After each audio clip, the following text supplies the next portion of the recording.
Oy guys, ganito lang pala ginagawa yung twist potato. Ayan, isasalang niya sa potato twister.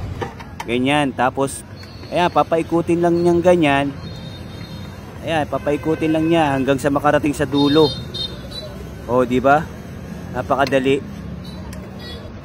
Ayan, kasi pag nakakakita ako ng ganito sa mga food stand, ayan, tingin ko ang hirap gawin eh. Pero mabilis lang pala basta may meron kang potato twister.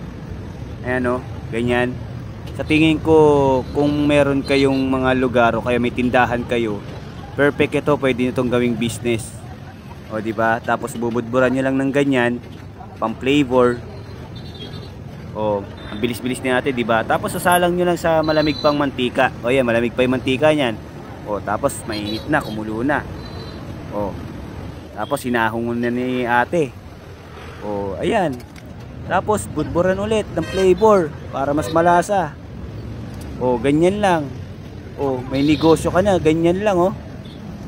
O, tapos lagyan mo ng mayonnaise, lagyan pa ng cheese. Okay na. Nasa yellow bag lang yan. Ano pa?